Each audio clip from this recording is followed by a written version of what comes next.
independent thoughts, independent life. This is Chad Benson.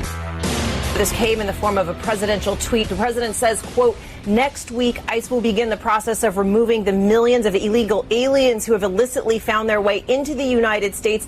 They will be removed as fast as they come in. Now, we want to tell you, one U.S. official tells our team that these deportations described by the president in that tweet are not imminent. But reportedly, this tweet caught even U.S. immigration officials off guard. I think being caught off guard is, wait, what? Wait, what are we doing? Wait, what? Yeah, it's not happening. It's not happening. I don't know. People say, kids say the damnedest things. Adults say the damnedest things. We're not going to be deporting millions of people. It's just not happening, right? It's not. Maybe this is what's going to happen. You try to come here. This is where we're going with this. But it's not happening. It isn't. It isn't going to happen at all.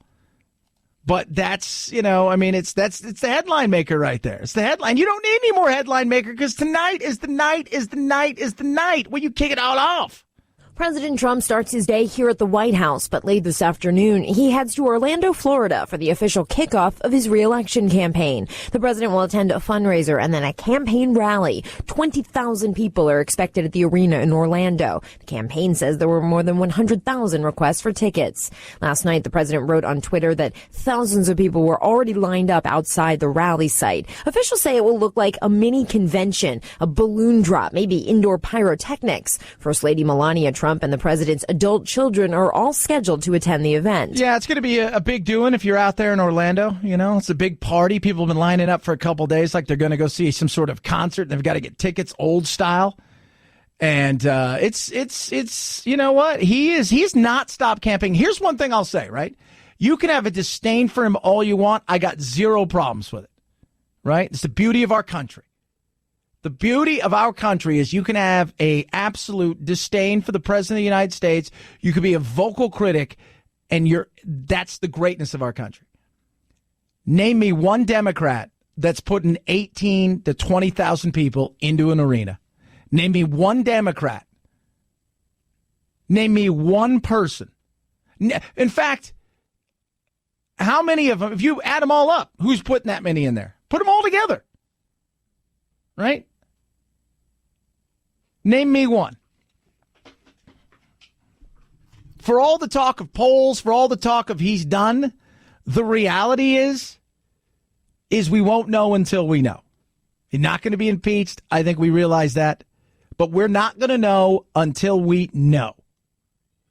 And that'll be on that November night. And much like all of the last polls I've seen, they've swung and missed on more than a few occasions. It's not just been Trump. But you don't know until you know. But I do know this. People are camping out. People are excited. He still has a base of people that are in it for him to win it. Will it be enough to push him over? I don't know. But what I do know is he's going to put 18 to 20,000 people in the Amway Arena tonight.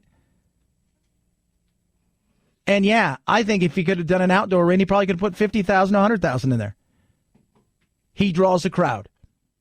That's emotion, and emotion can equal actual activity, like going to the voter booth. Something to think about. Absolutely something to think about.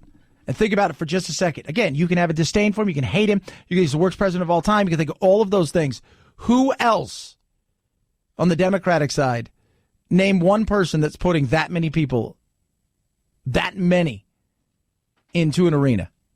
Who has that kind of political cachet and charismatic draw that's going to bring that many people there?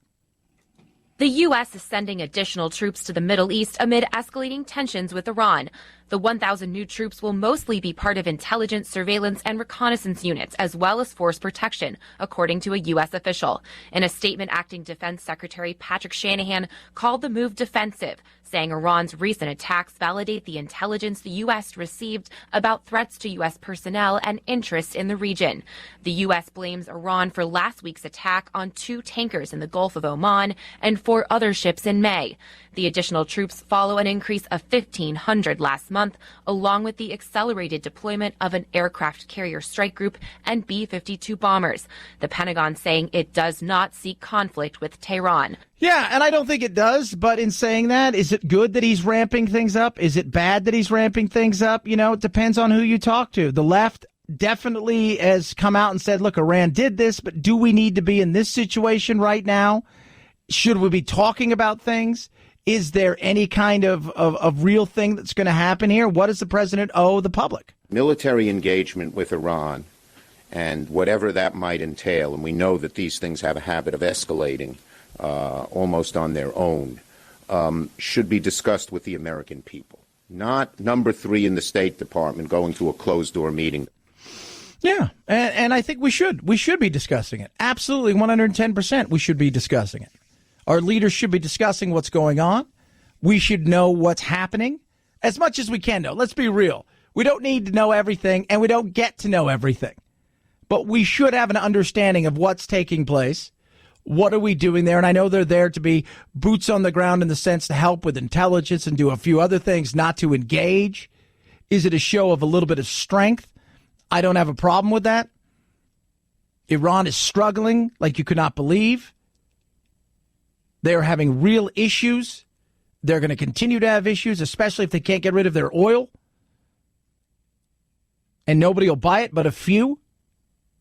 Yeah, they're feeling it there. They're absolutely feeling it. This is what it's supposed to be about when you put sanctions on people. This is what it's supposed to be about when you hold people's feet to the fire, a la Japan, who does do some work and deals with Iran in more than a few cases, and now is not, and they're feeling that. But what comes next? Is Iran going to step it up? Are they really going to enrich more things? Are they really going to do some stuff where they head towards a nuclear bomb? I think at some point in time, let's not pretend that they don't want to get there. I think they do, whether it's under this president's watch or somebody else. I mean, we heard the same thing in the early 90s from the North Koreans, that they weren't going to do any of these things. We gave them everything. We placated them like you could not believe. And in the end, boom, guess what? Yeah, we did get one. Thanks for all the stuff. And now look what we're dealing with. Imagine a place that's even more unstable if they got a nuclear weapon. Think about that. Think about how they would hold the world hostage for stuff. 323-538-2423 at Chad Benson Show is your Twitter. You could tweet at us. I think this makes me laugh, but you do think about this when it comes to your dog. You know how your dog can just melt your heart simply by looking at you? Yeah, we do too. That face, those eyes. Turns out they've evolved over the past 33,000 years to look more appealing to us humans. Domesticated dogs were once wolves, but unlike wolves, scientists say dogs have the ability to raise their inner eyebrows, to give you that look. The Atlantic describes it as the first biological evidence. Scientists have found that our pet dogs might have evolved a specialized ability used expressly to communicate better with humans. No, it's to get stuff. That's what it is. They all got together and say, look, this thing, they think we're dangerous, right? So we got to figure this out. Like, all right, well, we'll be better. All right, well, okay, that's cool. But we got to do something else. All right, let's look at this right here. Watch what Steve can do. Look at that. Puppy dog eyes, raise the eyebrows, kind of tweak the head, pretend like you think. You have no idea what they're saying. Doesn't matter, though. They think they're having a conversation, and you know what we can do? Anything we want at this time. Anything we want. They love us. They don't care. They love us. They give us stuff. My dog does that. Doodle. He tweaks his little head, raises his eyebrow, and you're like, goodness me. My lizards don't. Not so much. One does, but the other ones don't. But the dogs get it. That's evolution. That's what they've done. 323-538-2423 at Chad Benson Show is your Twitter. Guys, we are terrible. Take care of our health. Doesn't matter what it is. You got an injury, what are you going to do? Walk it off. You'll be fine, right? And guess what? Same thing goes for ED. 70% of guys who experience erectile dysfunction, they don't get treated. But Roman came along and said, we're going to make everything easy for you from the comfort of your own home. You're going to get treated for ED online. Roman's a one-stop shop, licensed U.S. physicians. You can diagnose ED and ship medication right to your door. Guess what? No waiting rooms right? No face-to-face, awkward conversations, no uncomfortable trips to the pharmacy, none of that. Get yourself checked out for free right now from the comfort of your own home. Go to GetRoman.com/Benson. You fill out a dynamic online visit, chat with a doctor, get genuine medication delivered to your door in a discreet, unmarked package. That simple. It's free. It's an online visit right now. Go to GetRoman.com/Benson. GetRoman.com/Benson. GetRoman.com/Benson. It's the Chad Benson Show.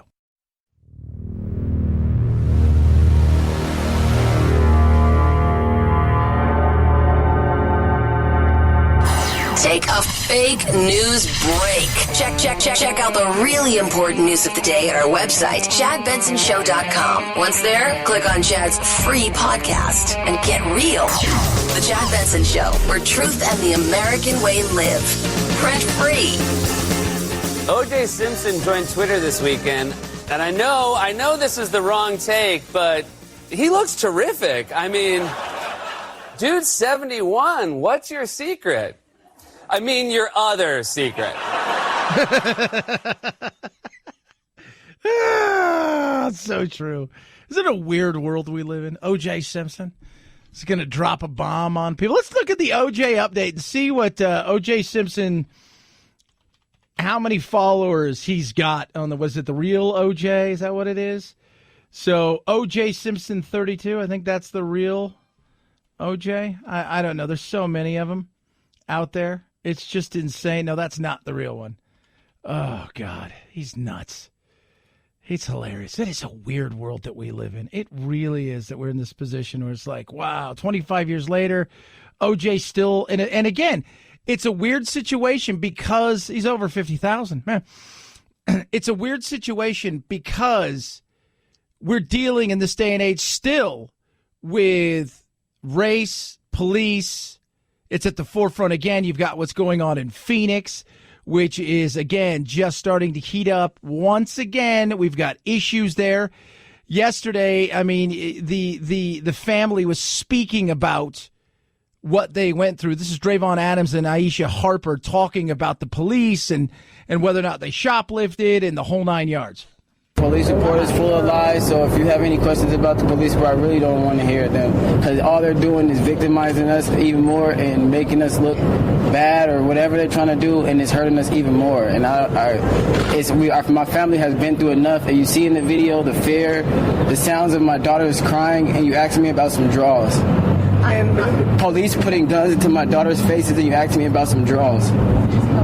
That's insensitive. That's insulting. Not one of us were arrested. We weren't charged with anything. So I don't understand why they will continue to make up lies. We gave them our full name, Social Security, run our backgrounds and everything. We don't have nothing on our background. Yeah, they're asking about some draws. Here's the question that a lot of people don't want to ask. Why did you run? Why did you stop, start, stop again, start again? Why did you do it? What exactly took place that you did this? Why did you do this? It's a fair question. I've seen the videotapes of you in the store. Quite frankly, I can't make head nor tails of it. It's not like these are really good videos. I see the little girl take a doll. Outside of that, I don't see a lot of else. You know, I don't know who's involved with who's the mom, because apparently there was 3 adults in the car. One of them got out and was arrested, and then they continued to go on. Why did you do it? Why? I think it's a fair question to ask. Nobody wants to ask. Everybody's afraid. They want to be virtue signaling the whole 9 yards. Why did you take off? Why did you not stop? It's a very fair question to ask. Chief's come out and already taken 100% responsibility, essentially, thrown her entire force, if you will, under the bus. She's trying to navigate these waters of being somebody who is, both politically correct and play the game, and at the same time try to walk this fine line of keeping her employees, as she calls them, happy. And at the same time, she comes out yesterday and talks about the fact that they ran. Vehicle continues to flee again and then stops in an apartment complex. From there, that's where the unprofessional behavior and behavior that is not in keeping with what I expect with my employees, nor the other 2,900 officers who are out there who maintain professionalism all the time. Yeah. So is it the harsh language? Is it if this was a white family, would this have been a different thing? I mean, these are all questions that need to be asked. You come out and you apologize. This is not how we do it. All of these kind of things. At the same time, you go, they continued to flee. Wait, hold on a second. If you're fleeing, you're running. If you're running, usually running from something. Am I correct or am I wrong? I think it's a fair question to ask. Was the language 90% of how horrific it was? Yes. Should you have pointed a gun at a pregnant woman? No.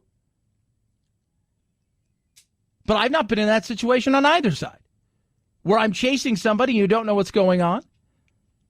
But out of this, they're going to walk away with probably $5, $6, $7 million maybe. They're asking for $2.5 million per person. And they're probably going to get a decent amount. Said the other day, you can leg sweep me, right? Johnny got leg sweep, right?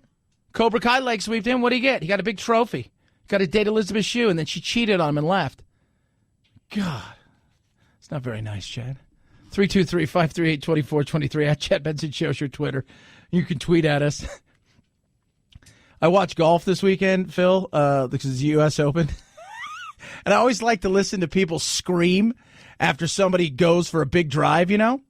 Right? So somebody crushed one, and the guy's all, sweep the leg, Johnny! Every once in a while, you hear the Baba Booey all the time, but even the announcers were trying not to laugh, all Cobra Kai style. And it was great watching it. There was a guy who played on the weekend. His last name was Wu. He's from Stanford. He was supposed to graduate Sunday. He did not, obviously, walk with his class because he was playing in the U.S. Open in one of the final rounds with Dustin Johnson, one of the best top 2 or 3 golfers in the world. And it was very interesting. He was not the low amateur. But afterwards, he did his graduation, got his gown and everything right there on the beach. I thought that was pretty cool. 323-538-2423 at Chad Benson Show is a Twitter. You can tweet at us. Love hearing from you. I do. Tweet at me. Love, hate, indifference. I'm good with it. I'll take it all. Let's talk about concentration camps. AOC thinks we've got a bunch of them. We're like the Nazis, apparently. Chad Benson Show.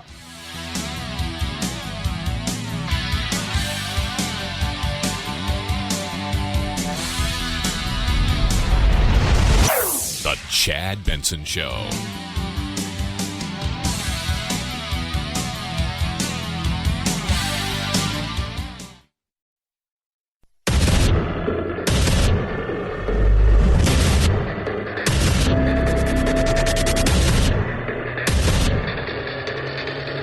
Independent thoughts, independent life.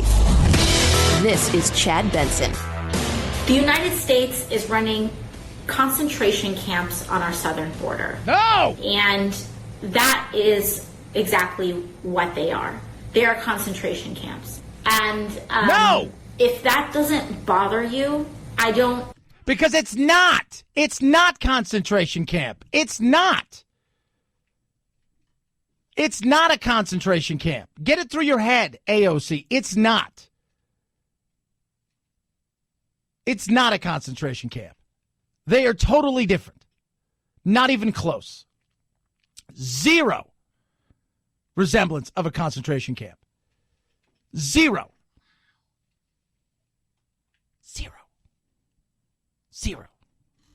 They do not resemble one another. They are not the same thing. There is not a final solution. They're not mass murdering millions to try to eliminate. We did not round them up. They've surrendered. They've come to our country uninvited to escape poverty and violence and corruption from their own countries.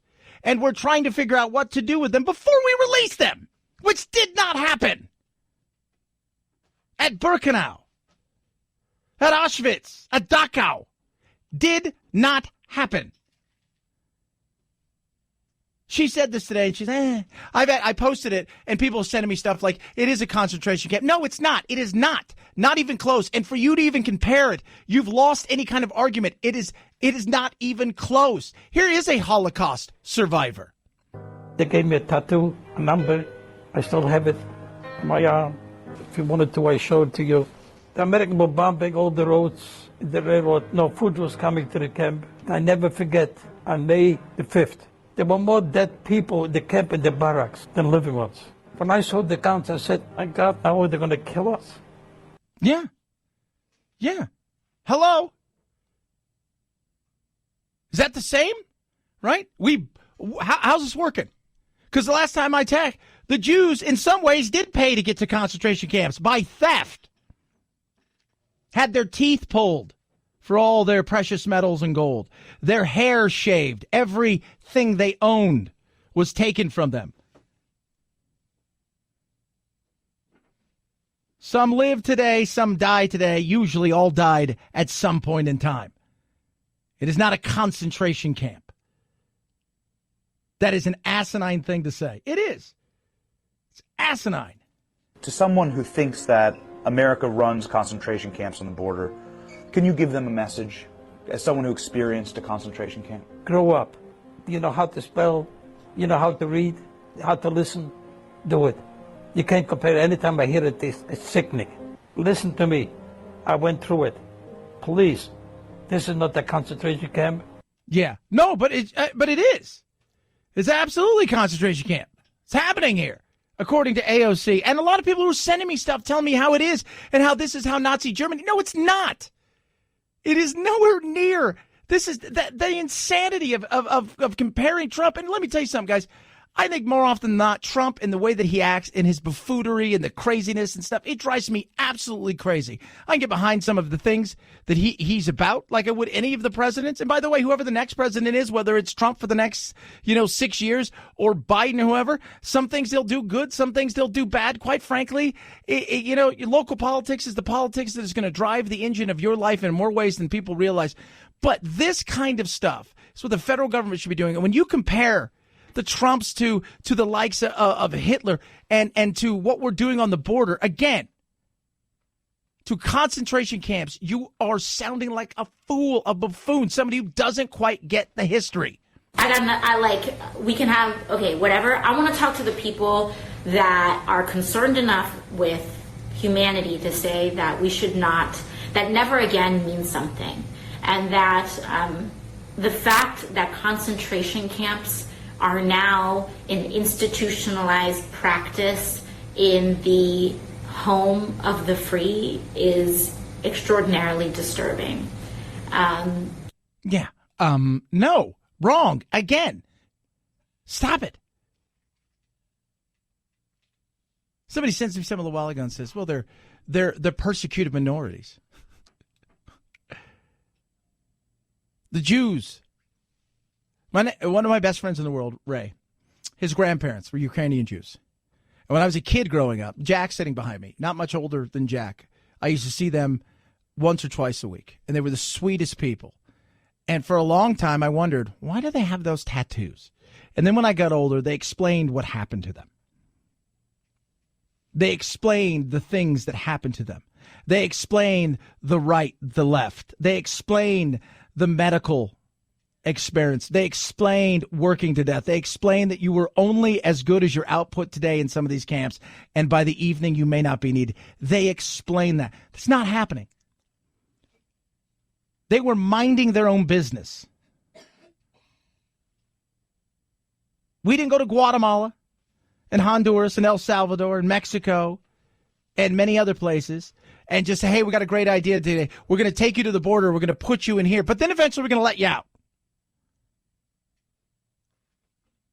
To compare the two is ridiculous.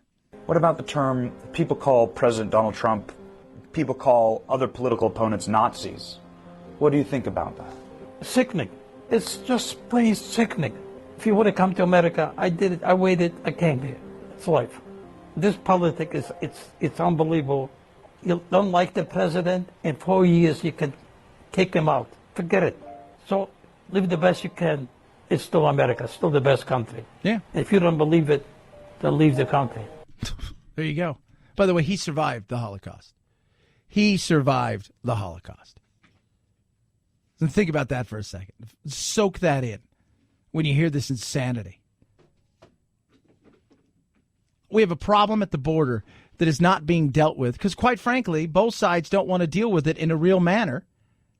And to give the president what is it, quote unquote, victory, which is the things that we have to stop in this day and age. The other team is not winning.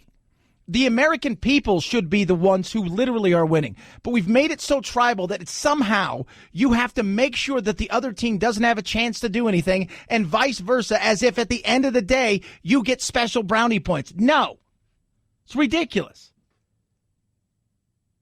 These things are solvable. They're not perfect. Nothing is perfect, but they're solvable. We've proposed going after the coyotes and the others who take advantage of these people.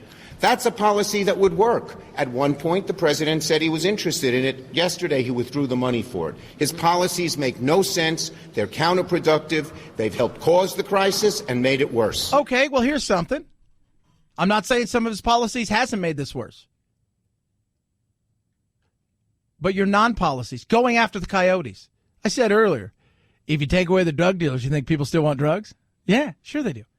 Not everybody comes here with a coyote. When I was down at the border, it is not 99% of the people that come here use coyotes. Wrong.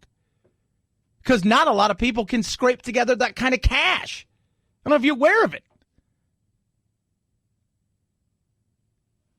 Yeah, let's go after the coyotes. How are we going to do that? I'm just curious. Are we going to go to that side of the border, the other side of the border? How are we doing this? And do you think that if you get rid of the coyotes today, that there's not going to be a power vacuum for somebody to come in tomorrow? Chuck Schumer hasn't been to the border in I don't know how long. When I was out with Andy Biggs, Congressman Biggs, about a month and a half, 2 months ago, I was down there. I was down there with several Republicans, and he said, you know what, I invited a ton of Democrats. Some said I would love to come, but I can't because of the optics. That's not a winning strategy. It's not. It is not a winning strategy at all. 323-538-2423 at Chad Benson Show is your Twitter, kids. I love hearing from you. By the way, Trump tonight hanging out in Orlando, USA, America. Where supporters started lining up more than 24 hours ago to be inside the Amway Center when President Trump formally announces his campaign for re-election. Some are also looking for an update on the president's first term. I'd like to see where the wall's coming along and actually just hearing everything that's going on. I like the way that he approaches things. Mike Patton is among several hundred people braving Florida heat, humidity, and a strong chance of rain to get a seat inside the Amway Center. Yeah, again, supposedly they had 100,000 requests. I could see that. I do know one thing. There's going to be about 18 to 20,000 people in the Amway Center tonight in Orlando. Answer me this question. Which Democrat can do that right now? Not saying that in the future there may not be somebody, but which Democrat? Clinton was a great politician, and he loved to campaign, right?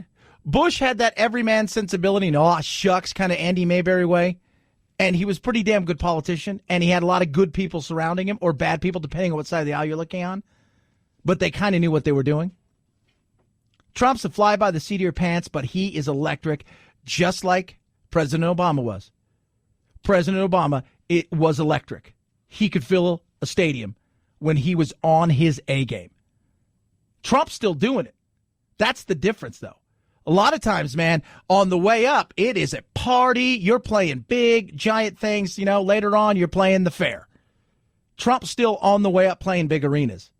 323-538-2423 at Chad Benson Show is your Twitter. Feel free to tweet at me. Love hearing from every single one of you kids. And I know some of you guys are going, I just can't even believe you said that about blah, blah, blah, blah. Yeah, you know what? When you compare something like that, when you go to those Nazi references, you've lost the argument.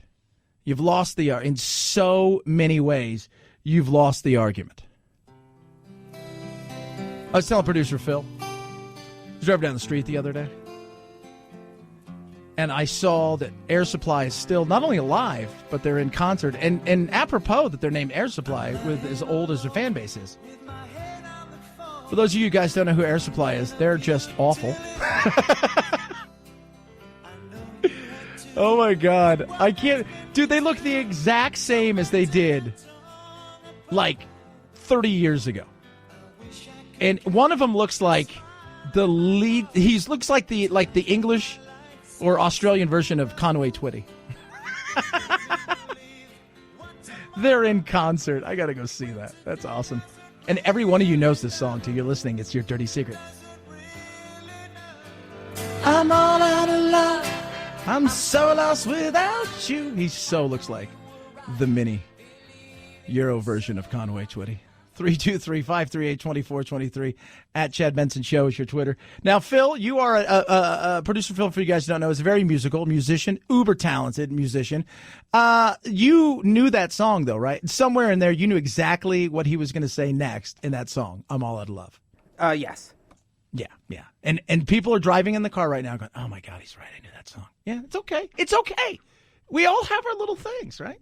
I'm all out of love. I'm so lost with it. By the way, the other day when I'm driving, so I went and picked Jack up down in San Diego. We're driving back through Yuma and the whole 9 yards, and I pointed over to Jack. I said, Jack, look at the wall. And he goes, is that Trump's wall? I said, no, that wall's been there forever. Like, shocked as if to say, what, really? Yeah.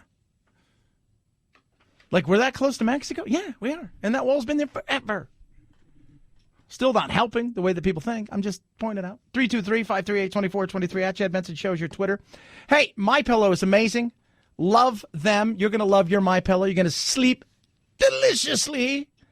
60-day money-back guarantee is what they're offering. And my listeners, that's you guys. Less than $70. Think about that. For 2 premium pillows. Lowest price ever offered to my listeners. And it's only available at MyPillow.com. You got to use the promo code Benson. So, you get the same amazing pillow, right? Incredible 10-year warranty, machine washable and dryable, and you get a 60-day money-back guarantee and free shipping. Yeah, this is a no-brainer. This is what we would call a no-brainer. Put it to the test. 2 premium pillows, $69.98. Promo code is Benson. So go to MyPillow.com, use promo code Benson, or call 800-983-4975. Use that promo code Benson, or go to MyPillow.com, MyPillow.com, promo code Benson, 323-538-2423. At Chad Benson Show's your Twitter. It's the Chad Benson Show.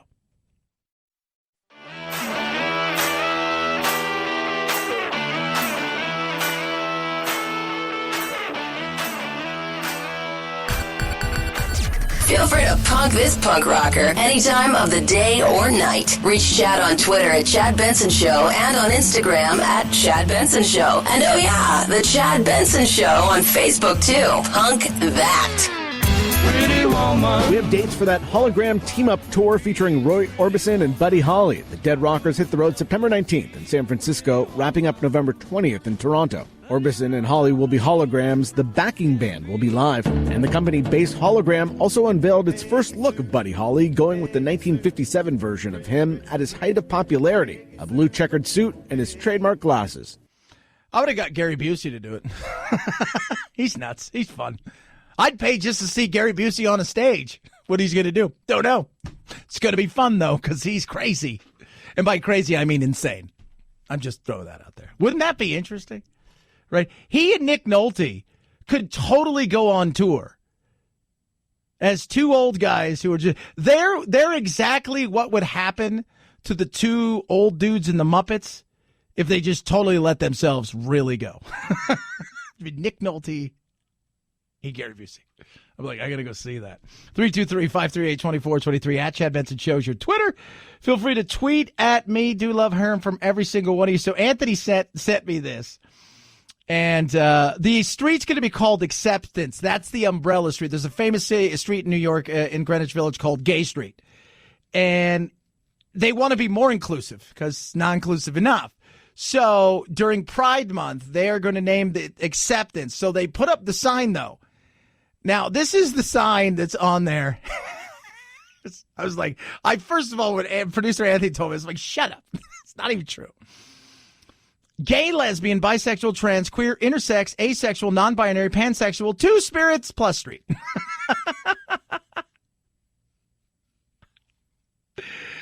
Oh, my Lord. So, of course, we had to, I go, Phil, you know what 2 spirits is? He's like, nope. Let me tell you what 2 spirits is for those of you who don't know. It's a modern pan-Indian umbrella term used by some indigenous North Americans to describe Native people in their communities who fulfill a traditional third-gender ceremonial role in their cultures. So apparently, there is somebody out there who goes to a college somewhere who's read about this and thinks to themselves, I'm totally two spirits. And when you look up images, all I look up and see is, that's Adam Ant. You're such a jerk, Chad. So mean to people. 323-538-2423. At Chad Benson Show is your Twitter. You can tweet right at us. It's a big night tonight. It's a big, crazy night in Orlando. People are excited. It'll be vintage Trump when 20,000 inside the Amway Center and thousands watching on screens outside hear the president announce his run for a second term. Campaign officials tell ABC News that Vice President Mike Pence will be here, as will First Lady Melania Trump and the Trump's adult children. The president has pushed back on polling that shows him starting from behind going into the 2020 campaign season. Yeah, but he's going to have 20,000 people there, and you know what? You don't like him, vote him out. You've got about a year plus to find the person you think is going to do it, and they're going to have 4 or 5 months to really put their case out there to the American people of why they should be president. And they've got to excite it. The one thing that they have going for them is there's a lot of people who feel strongly that they can't stand this president. But then you have to think to yourself, 20,000 people are showing up tonight. Can anybody on the left get 20,000 people at this moment in time to show up in an arena? I say no. 323-538-2423. At Chad Benson Show's your Twitter. 'Tis the Chad Benson Show.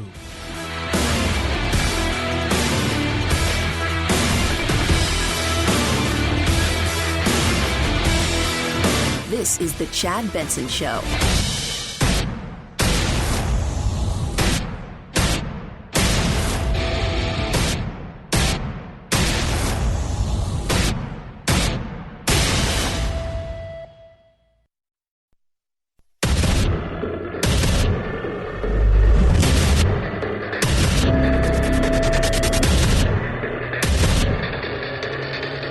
Independent thoughts, independent life.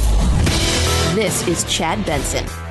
Number one, I love my president. I like the way that the country is going. I was not happy with the direction that the country was going before, so I'm very pleased with the way that our president is bringing the country. And it's his kickoff to his campaign, so we just had to be here for it, to see him announce that he's running and to hopefully help him win Florida again. Florida! We'll see if he wins Florida again. I don't know. If you look at the polls right now, he's getting crushed.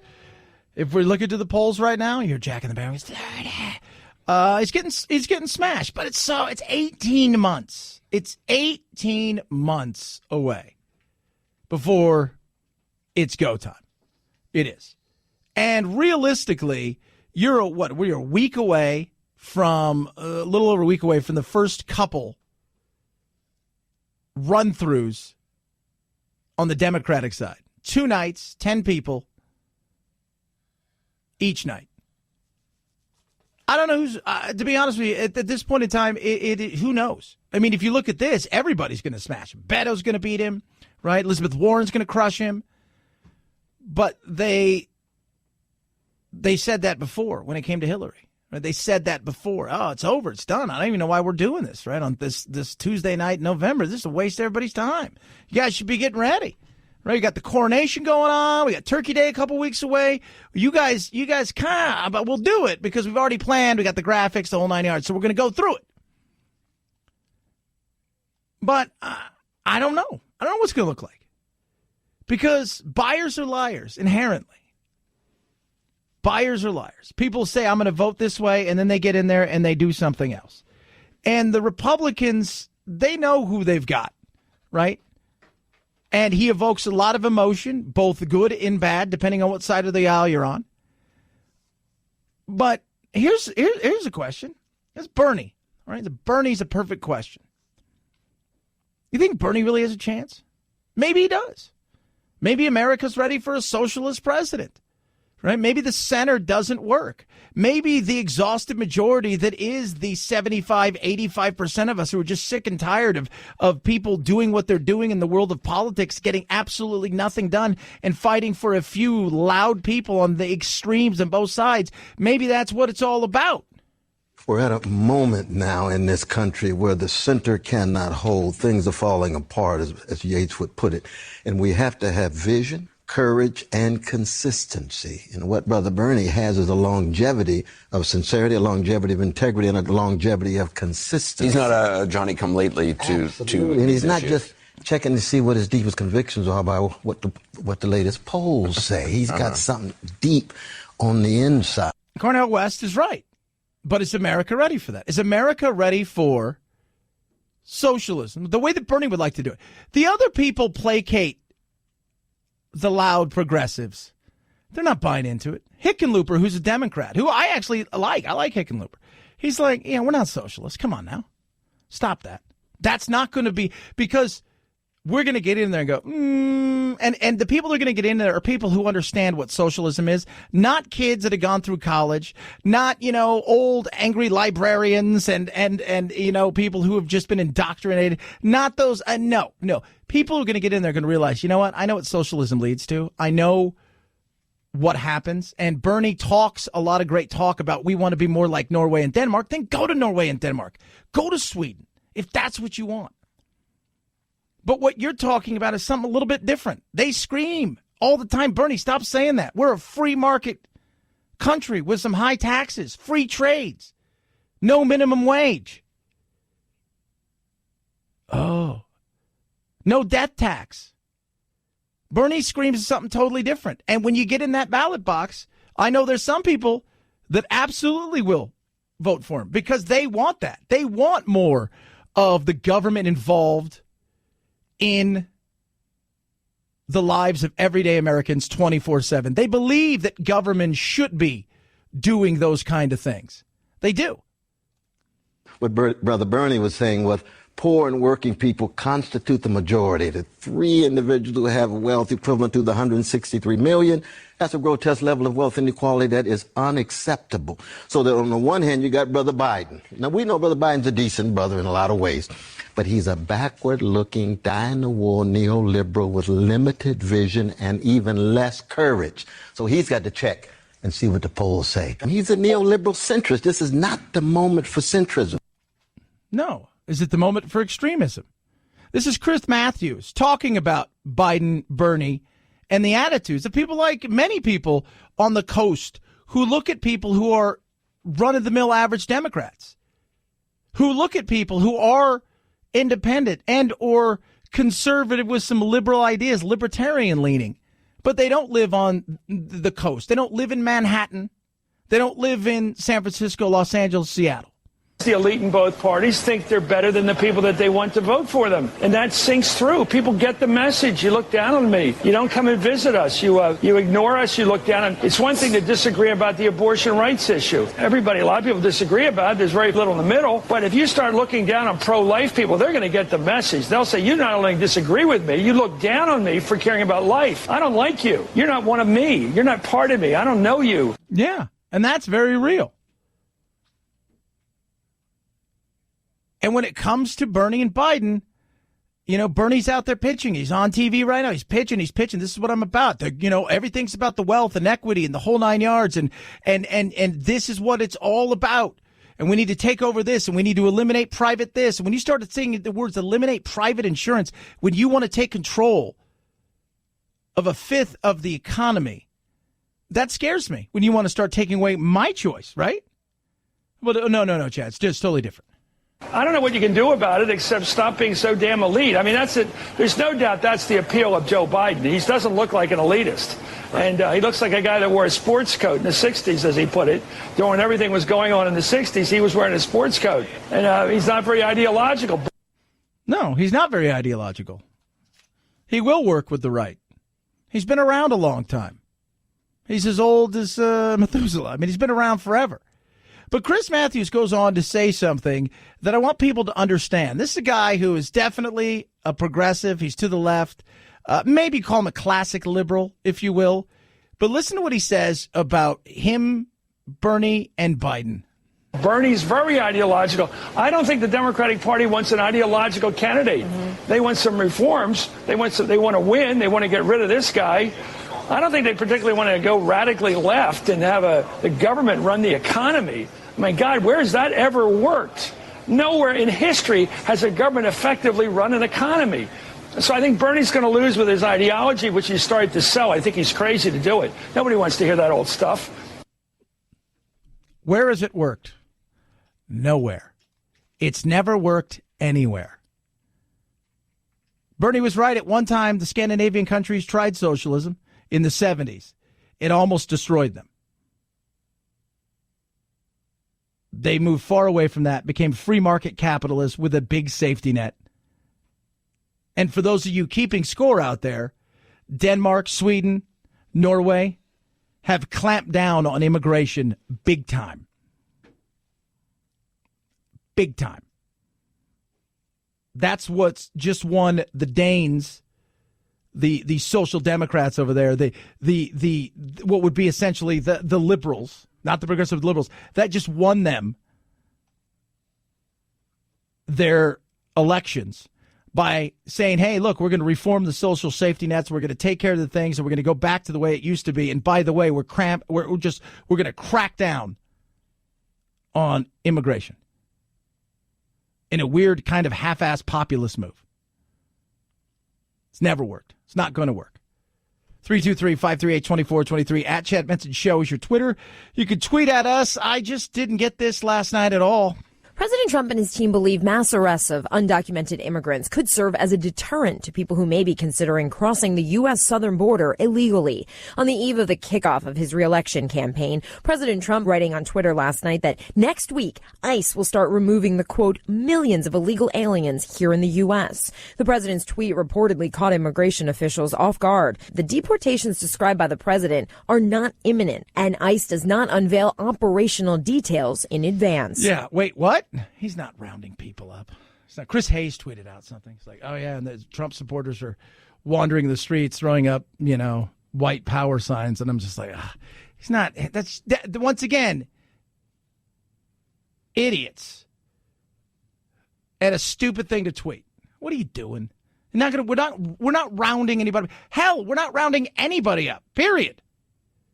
Some states are doing what? They're hiding and shielding. They don't care about the law, and other places, they're not. We're not dealing with this because nobody wants to deal with this. Zero politicians, minus a few, want to actually deal with this in a way that needs to be dealt with.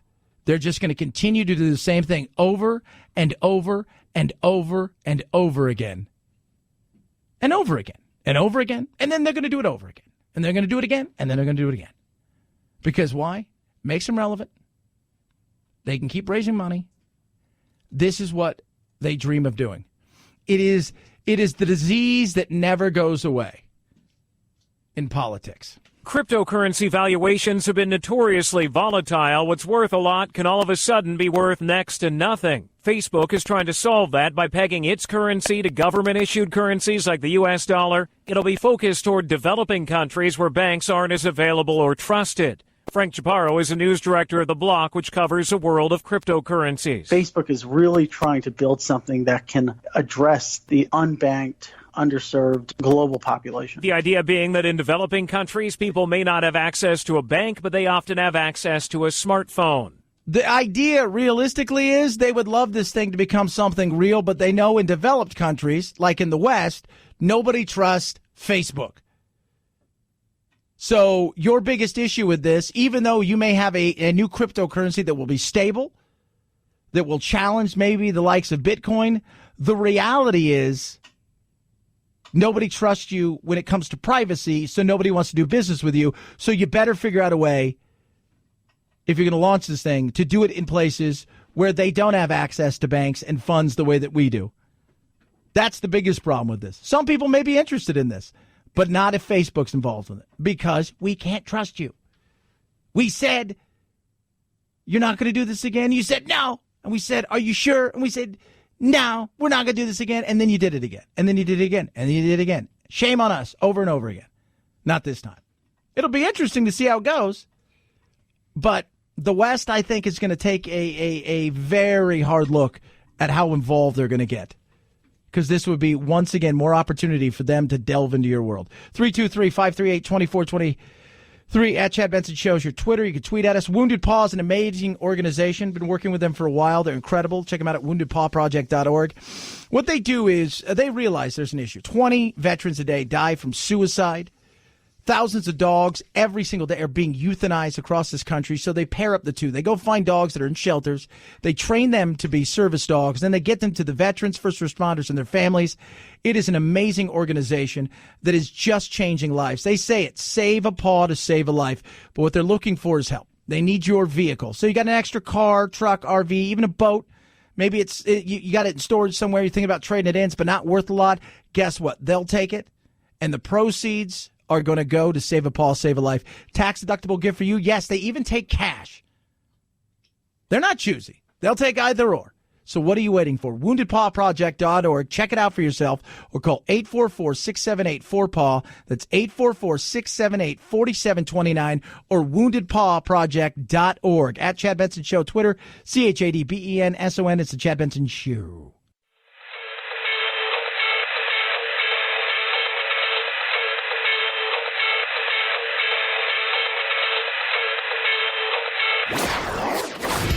Don't let the Washington Beltway strangle you. This is where the exhausted majority comes to refuel, realign, and reevaluate. This is Chad Benson. I don't think reparations for something that happened 150 years ago for whom none of us currently living are responsible is a good idea. Oh, hatred, anger, disgust. Mitch McConnell today has been asked about reparations. And, it's... You see it, the left, it's, let's figure this out. Let's talk about this. How do we go about doing this? No one currently alive was responsible for that. And I don't think we should be trying to figure out how to compensate for it. First of all, it'd be pretty hard to figure out who to compensate. Yeah, that would be that, too. I mean, there's a lot. It's insane. It is. Now, look, if somebody, right, was alive back then, and they're that old, and they're still alive, okay.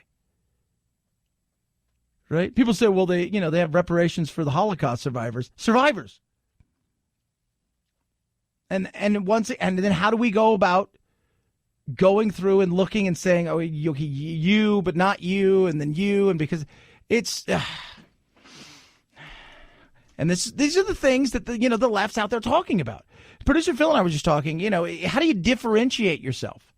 Hickenlooper, the joke, I always joke about the Loop because I'm a Loop fan. I like the Hickenlooper, right? May not agree with all of his politics, but I don't agree with all of the president's politics. But I will tell you this, he's at least differentiate himself by going out and go, the stuff that they're talking about is insane. It's not going to work. But they're all singing the same song. Now we just have to decide which one of you, right, gets to go to Hollywood and which one of you doesn't. That's kind of it, because it's just you say the same thing. You say, and your differentiation is so small. So at this point in time, it's cult of personality. Who's the person you think that could stand there and go toe-to-toe with him? One thing about Bernie is, at least I know he's sincere, right? I'll give him that. Elizabeth Warren, yeah. So that's why I think she's made a run. And she talks some ideas. She's differentiated himself. Everybody else is just like, well, what should I say? Because then I'll say it. Oh, you want me to say that? Okay, yeah, then that's the way I feel. Be tough. It's going to be tough. It's going to be tough to see who gets out of this thing. And can they do what Trump's doing tonight, which is, 18, 20,000 people in an arena. Can they get that going? And what happens the first time he brands you something? The media picks up on it. And even though they'll say it's horrible, they'll repeat it 1,000 times.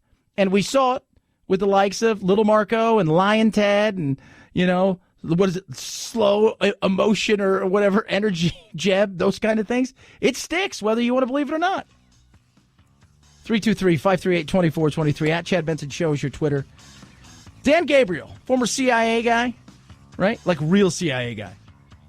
Filmmaker now. Did a documentary about Mosul 5 years later. It is riveting. We'll talk to him straight ahead. Chad Benson Show.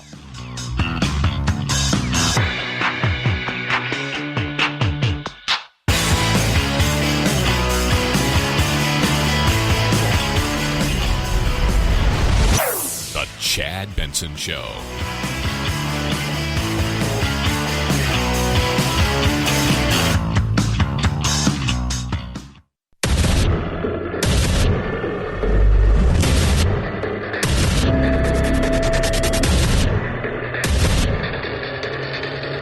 Independent thoughts, independent life. This is Chad Benson. The movie itself is amazing. He contacted me and said, hey, I want you to check this thing out. I said, okay.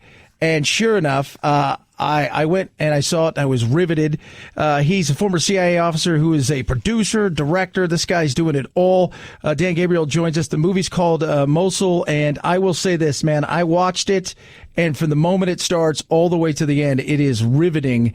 And we forget that it's only been 5 years, and it's almost like a forgotten thing because we live in a world of ADD, Dan, where, here today, gone tomorrow. Yeah, that's exactly right. It's hard to believe. It was 5 years ago last week, actually, that ISIS took over the city of Mosul, which was the second largest city in Iraq. And they did so with very little fanfare in just a very few number of days, and it was unexpected to a lot of people. So talk about, I'm watching this thing and, you've got, the crocodile, right? Which is like the introduction kind of thing of this minder guy that you have that's going around with you. He's an interesting character to say the least, because it looks like this is just somebody who could be hanging out just, one day, sitting there having dinner with you. And the next day he's out and about laughing and going to battle. Yeah, so he's kind of like the Iraqi government's talking head, kind of a fixer, if you will. That basically takes our film crews on this journey. So the film is really structured like Apocalypse Now, kind of like a Heart of Darkness approach is what we went for. And we started in October of 2016 in Baghdad, and we go up the Tigris River, heading towards Mosul, heading north, all the way through July 2017. And the further up the river we go, things get more dangerous, and the characters that we meet along the way become more and more strange until we end up sitting down with the ISIS recruiter Nasser, who just sits there and in a very matter-of-fact way tells us about the ideology and why he does what he does. I as you watch this thing, and we're talking to the producer-director, Dan Gabriel of the movie Mosul, who it is incredible. The first thing I've noticed is I keep asking myself, what is normal day-to-day life like in a world where, you go a few towns over and it is just absolutely dangerous, but then in other parts of the country, it looks like, hey, people have jobs and they're going to work. Yeah, and you look at some of the kids that we kind of profile in the film, specifically about 2/3 of the way through the film, we're on the road. We meet these kids selling coffee just along the side of the road like we would here in the U.S., like a lemonade stand.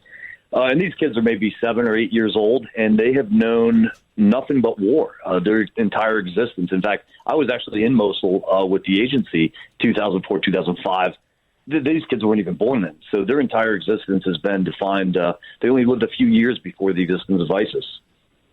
It's funny, too, because they were talking about, and one kid said he hadn't been to school since 4th grade, but they were talking about the fact that they would sing basically pro-military songs about, and they knew who Daesh was, the ISIS guys were, but they'd sing pro-military songs, which didn't, enthrall them to ISIS. And it's just crazy because, again, they don't know anything other than just war every day. That's right. And even obviously older kids and adults have known nothing but this since 2003, 2004 timeframe. Talking to Dan Gabriel, who's the producer and director of Mosul. So you go through this and we think of the Iraqi army and the people over there as kind of these, what we saw, in the first Desert Storm, and just kind of these inept guys. But you hook up with some guys who are, for all intents and purposes, they're badass. They're battle hardened, and they're going from they're just taking 500 meters of street and alley that they're doing. They got snipers, and these guys were loaded for bear, and they were the real thing. Yeah, that's a key point of the film, actually, and it's really testament to the U.S. forces that supported and trained and equipped those guys that they finally have, I think, turned the corner on becoming a professional fighting organization. And a lot of veterans that have seen it have come back to me, and that's their opinion of what they've seen. Because, as we know, the Iraqi army folded like a cheap suit 5 years ago when ISIS came to town, and there were only 2,000 to 4,000 ISIS fighters at the time. But yet they were still able to take over the second largest city in Iraq, which is just really hard to get your head around. You know, when you watch this thing, you realize the devastation. You know, they go into these towns, they destroy these cities, they put everybody under this just archaic, barbaric rule. And I watch this thing, Dan, and it is devastating to see, you know, these people that you can't even, there's not even shops for them to have food. You know, the women are in full, you know, I joke about full beekeeper outfits. It is absolutely ridiculous. And the entire time, though, I'm thinking, as you see some of these guys, are they really in it because of some sort of ideology, or how many of them are terrified that, you know, I'd rather be on this side than the side of the other side of the gun? Because I often wonder that in many of these cases where it's like, you know what, it's very much Khmer Rouge. You better do this or you're going to get shot. Yeah. Right, and these guys do rule from a perspective of fear, and you know, you go along or you get shot or you escape. But you know, certainly we see there's footage from 5 years ago. People in Mosul welcoming ISIS to town, waving flags. And is that because they were afraid of what was to happen, or because they were misled into what ISIS was really about? Probably a combination of both. What do you think ISIS is going to do now? I mean, you look forward here. We're 5 years on. Obviously, they have, it's spread its tentacles in some ways. It's disbanded in other ways. You're never going to get rid of these ideologies. I don't care if it's Al-Qaeda or the Taliban or ISIS or whoever it is. There's always going to be a platform for them. But you look at this. How do you feel about Mosul now, 5 years on, after, again, like you said, this small group of people moved in and the barbaric way that they went about just devastating this area? Well, my hope is that the film serves as a cautionary tale.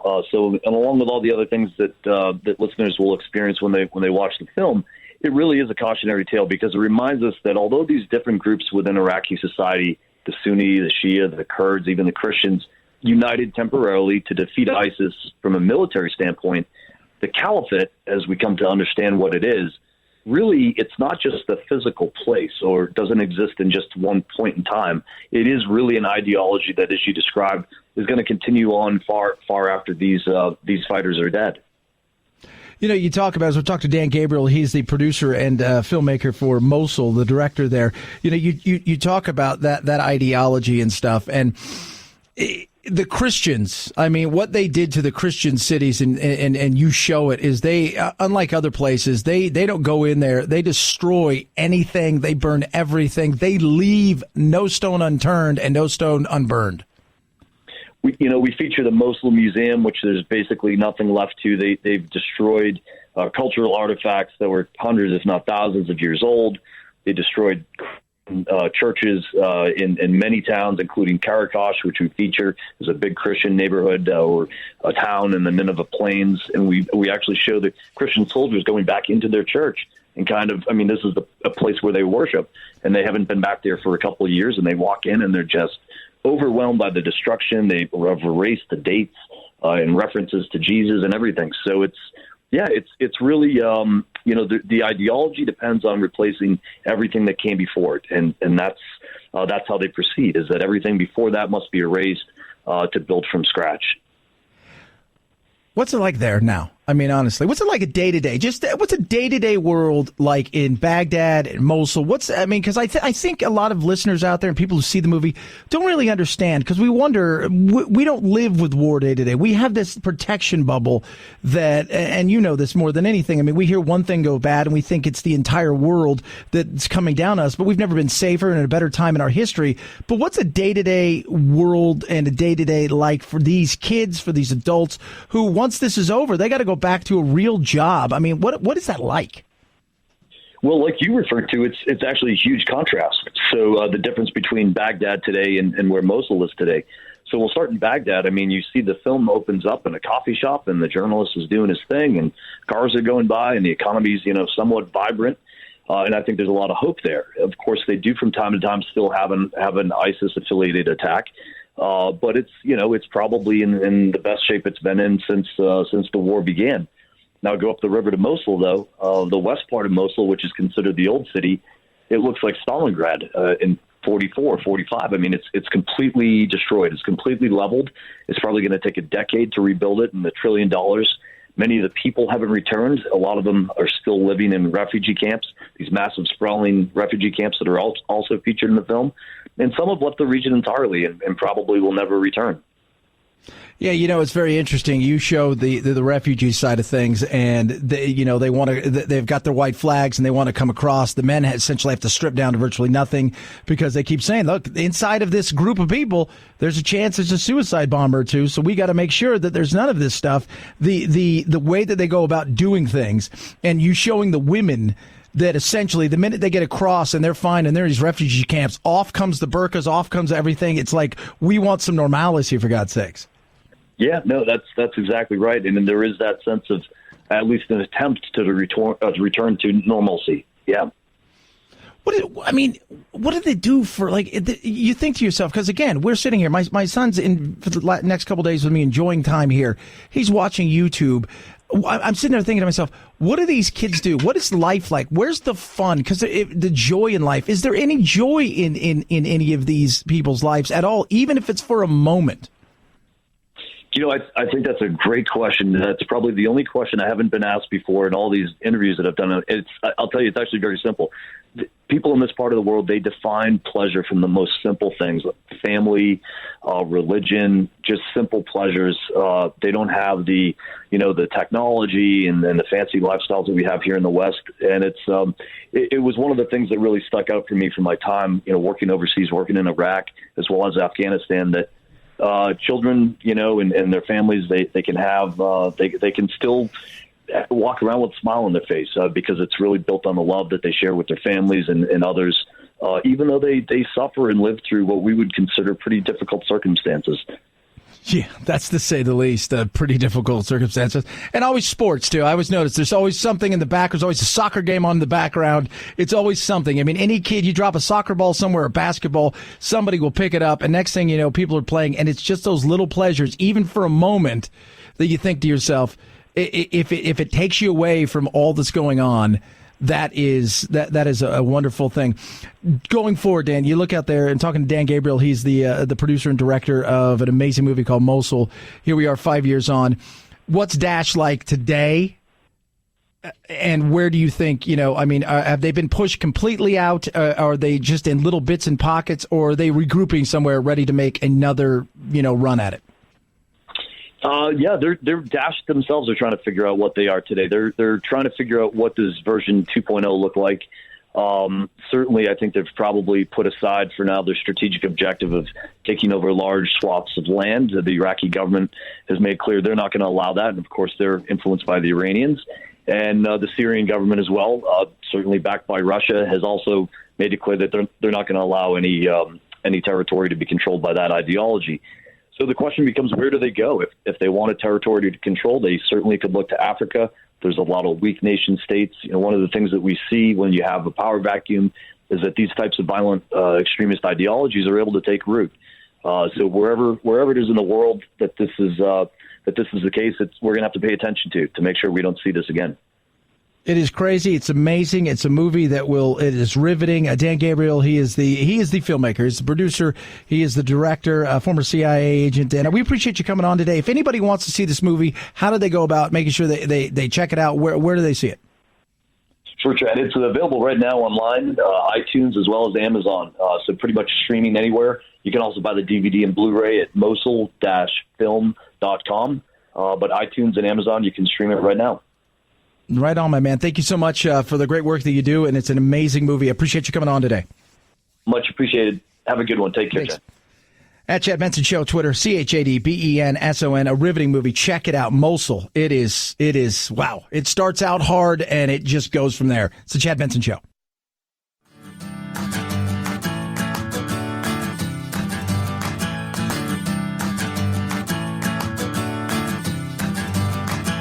Running with scissors sounds great compared to this. Say what? When investigators in Limestone County, Alabama, got the tip about a meth house on Piney Chapel Road, they also got a warning. Beware of the attack squirrel. This is the squirrel, hopping madly about in its cage. The deputies say the squirrel was captured by 35-year-old Mickey Polk and apparently fed methamphetamines to keep it aggressive. Polk is on the run. Another man faces drug charges. And as for the squirrel, he's been given first offender status and released back into the wild. Okay, I got to be honest with you guys. they should not have released that squirrel into the wild because God only knows what he's doing right now. He's all hopped up on meth, and he's angry. He's pissed. He's coming for you. Who knows what he's going to be doing trying to get a hold of meth. Maybe you should have put him into some sort of rehab and slowly but surely brought Methy the squirrel off the meth. I'm just saying. Federal authorities in Pennsylvania say they've seized 16.5 tons of cocaine on a Liberian container ship docked in Philadelphia, and that some members of its crew are now in custody facing federal charges. The U.S. Attorney for the Eastern District of Pennsylvania says the cocaine on board the MSC Guyane had an approximate street value of more than $1 billion. The Guyane had stopped in Chile, Peru, and the Bahamas before docking in Philadelphia Monday. It was supposed to travel on to Europe. Whoa, that's a lot of coin right there. $1 billion is a lot of coin. I'm just putting it out there. That is a lot. Probably asking the guy, so what are you doing with all this? It's recreational. I have a squirrel, and he's really into like 8 balls and coke, and we're trying to bring him off the meth because we know what that does. His little teeth are all a mess. It's not a good look. It's not. 323-538-2423 at Chad Benson Show is your Twitter. You can tweet at me. Love hearing from you. Oh, kids, tonight's the night. Don Jr. In 2016, you didn't have anything to lose. You didn't. Politicians made promises. They did whatever they wanted. Didn't matter. Now, you have a lot to lose. Yep, tonight, Trump's announcing it. He's got the whole group there talking about it. What's going on? What's going to happen? Have you ever seen a group of people so upset that the president of their country was not, in fact, colluding with the enemy? They were upset that it wasn't happening. That's the mentality that we're combating. 20+ thousand people tonight, I guess, give or take a little bit, at the Amway Center in Orlando. Trump's like, who cares about the popular vote? Oddly enough, the popular vote, so Oregon's now joined. There's 196 electoral votes that are out there as far as the popular vote. So essentially, whoever gets the popular vote would get these 196 electoral votes if it went that way. Some are still going to be challenged, I'm sure. But this is a way to get around the Electoral College, potentially. So there's 7. And remember, Nevada, their governor vetoed it. 323-538-2423 at Chad Benson Shows your Twitter. My Pillow's amazing. It's incredible. And for my listeners, that's you people out there who I love. They're offering you something amazing. 2-pack of My Pillows so you'll sleep so nice. Under $70. Only $34.99 per pillow. Lowest price ever offered. 60-day money-back guarantee. Get it now. Nothing to lose. Go to MyPillow.com, MyPillow.com. Use the promo code Benson. You're going to save yourself big. You're going to get 2 premium pillows, made in the USA, 10-year warranty, shipped to you free with a 60-day money-back guarantee. Boom! Or you can call 800-983-4975. Use that promo code Benson or MyPillow.com, MyPillow.com. Promo code Benson, 323-538-2423 is the text line. You can tweet at me at Chad Benson Show. Love hearing from everybody. The good love, the bad love, the hate, you name it. I'll take it. It's all good. It's the Chad Benson Show.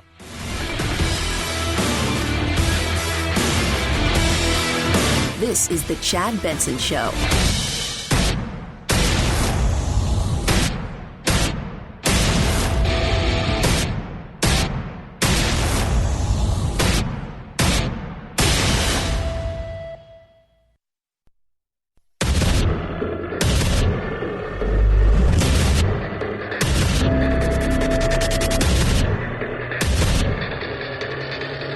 Independent thoughts, independent life. This is Chad Benson. The United States is running concentration camps on our southern border. And that is exactly what they are. They are concentration camps. And if that doesn't bother you, I don't... Wait, hold on. I got to stop you there. They're not running concentration camps. They're not. Can we just all, for a second, AOC? And look, AOC, she's got passion. I love the passion. Don't have to agree with her politics. I don't think she's a blithering idiot that everybody else thinks she is. But slow your roll. All right. Can we just hearken back to what concentration camps were? Right? Can you just step back in time a little bit and think about what Auschwitz, Birkenau, Dachau, and many others were for a second before we start talking about whether or not these people are in concentration camps and somehow it's slave labor and we're going to work them to death, and then when they're done, we'll try some medical experiments on them. We'll do these guys. Let's just slow our roll, right? Just for a second. That's all I'm asking, right? That's all I'm asking. And I know that everybody thinks that the minute you cross the border, we should just allow you to come in well, hell, I'm sure some people would love to have fanfare, but we're not going to do that. But we should just allow you to come in and you can go and do whatever the hell you want completely, without any repercussions and just disappear. I think that's a bunch of crap. Like, we need to figure something out. She continues. We can have, whatever. I want to talk to the people that are concerned enough with humanity to say that we should not, that never again means something. And that the fact that concentration camps are now an institutionalized practice in the home of the free is extraordinarily disturbing. Yeah. Not concentration camps. How many times this is not concentration camps. That is ridiculous.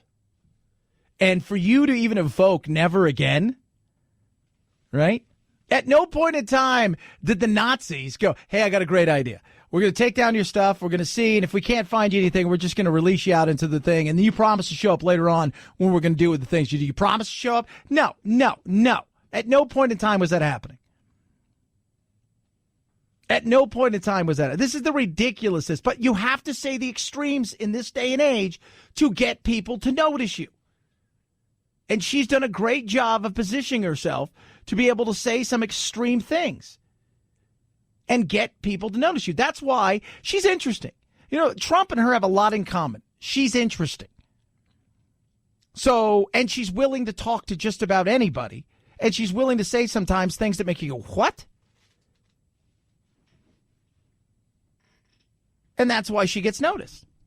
Remember the blue wave that swept through. A majority of them were centrist Democrats, right? Classic liberals, whatever you want to call them. They were not, hey, everybody's in a concentration camp. We should get rid of ICE and throw everybody out that even works with ICE and they're evil and bad. That's just insane, but it gets people to talk. And we need to do something about it.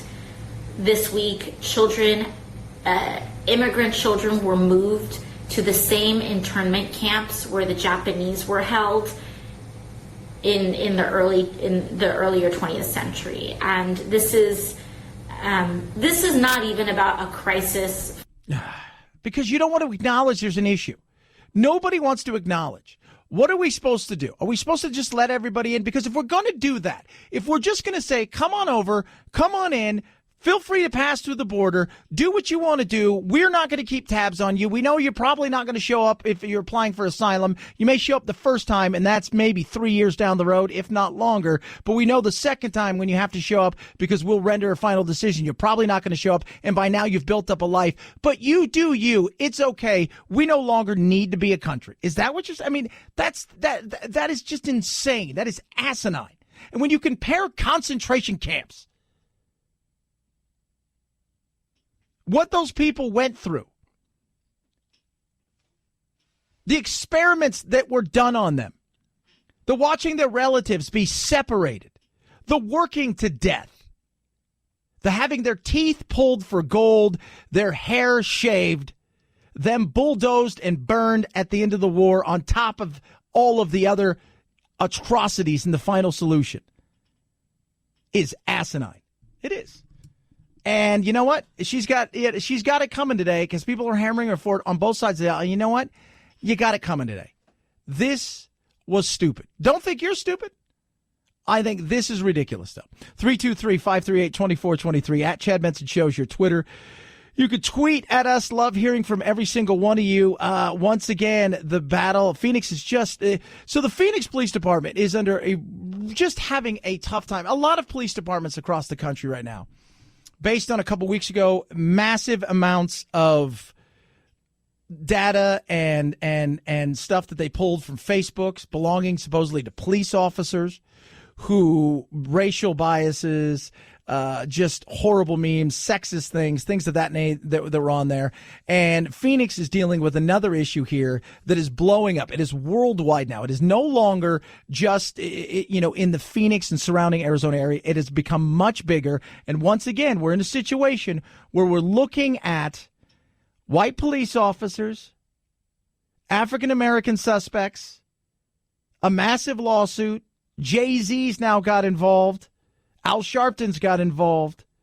You've got an African-American police chief all over a little doll that the child stole, that the parents didn't even know she stole, and supposedly they stole some underwear, although I've seen the video footage and I haven't seen any of that. But I also realize there's stuff missing. And the lawsuit is you know what, it is going to be big and ugly, but it brings back again this huge narrative that all police officers are white, are black, are bad and against blacks. And it's just, it's an ugly situation that has the potential to get uglier in a city that is right now dealing with way too much crap when it comes to their police, how they're policing themselves in a time of big time tension. Phoenix police released a new video that shows Aisha Harper and Drayvon Ames, the couple at the center of a controversial encounter with police. In store surveillance video, the family and a now unnamed woman appear to walk out with merchandise they didn't pay for. Police claim the family was shoplifting. In the video, that unnamed woman is seen talking with the couple's daughter, who looks as though she's going to buy something before she throws everything against a shelf. Another angle shows the father allegedly taking a pair of socks and the 4-year-old daughter walking out with a doll. Now, when I saw the video, he stands up and I can't see if he's got anything in his hands, and you can't see it off the side. I don't know who's who, but all I see is the little girl, and she's got a doll, and she just walks out. And, my son Jack's here. He's sitting behind me. On more than a few occasions, like 2 or 3, he has walked out with a candy bar or something that I didn't know he had because I got my hands full in the whole 9 yards.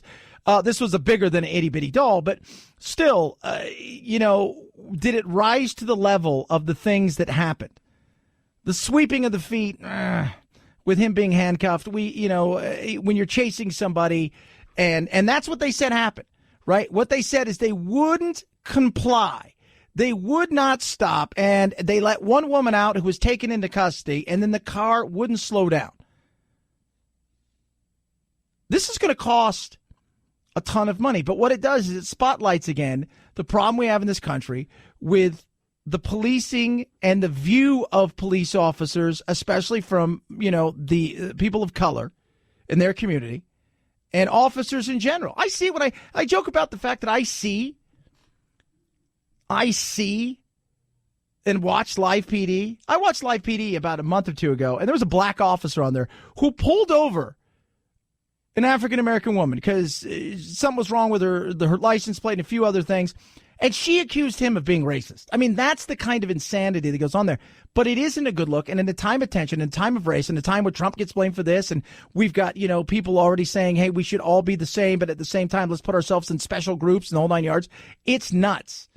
It really is. And this is blowing up worldwide.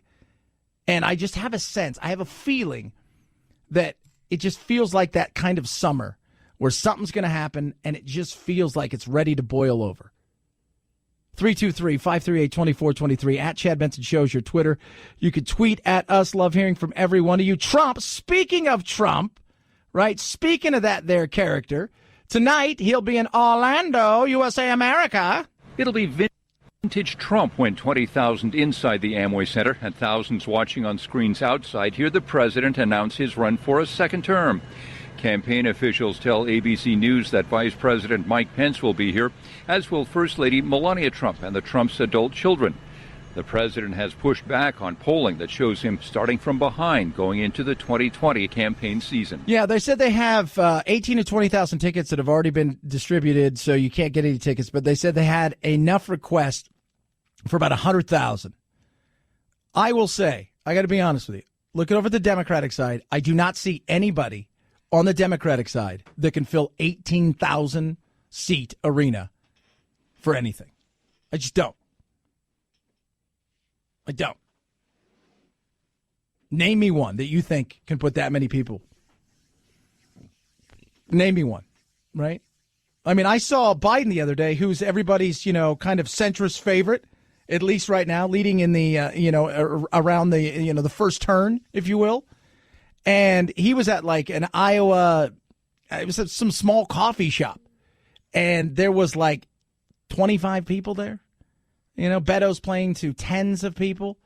Name me somebody right now that can do it. Doesn't mean he's going to win. I'm just saying the excitement around Trump, the craziness, the chaos. This is an event. This isn't just, hey, I'm going to go. This is an event. And he turns it into such. 323-538-2423 at Chad Benson Show is your Twitter. You can tweet at us. I don't know if that's always good, right? But he does like it. This is the part where you talk to most politicians, right? Right? You talk to most of them. They like the election side of it and the battle and the campaigning far more than they do the governing. Because that's the fun part. That's the show. That's the business of political business. The rest of it is the, it's the devil's in the details, and it's arguing and fighting and just, 323-538-2423 at Chad Benson Show. There's your Twitter. Your smile is important, but over the last several years, your teeth have shifted, and you're thinking to yourself, I probably have to get braces, right? Because people notice that. They do. Absolutely notice that. So you think to yourself, do you really want braces? No. Candid is what you want. Now, Candid has an orthodontist who's licensed in your state. They're going to create a treatment plan for you, and they're even going to send you a 3D preview of what your final results are going to look like. It is incredible, right? They only use experienced orthodontists. So other companies that go out there and they use dental professionals don't even know what that means, right? But what you're going to get is these 3D preview of how white, bright, and straight your teeth are going to be. And you're never going to ever have to step into an orthodontist office ever. They're going to ship your custom created aligners right to you, and they're clear. Boom. 65% less is what Candid costs compared to braces. You're going to save thousands of dollars, straighter, brighter teeth in an average of just 6 months. Right now, you guys can go to candidco.com/Benson to learn everything you need to know, and you're going to save $75 off. That's candidco.com/Benson. CandidCo.com/Benson saves you $75 right there at Chad Benson Show. Twitter, ChadBenson is the Chad Benson Show.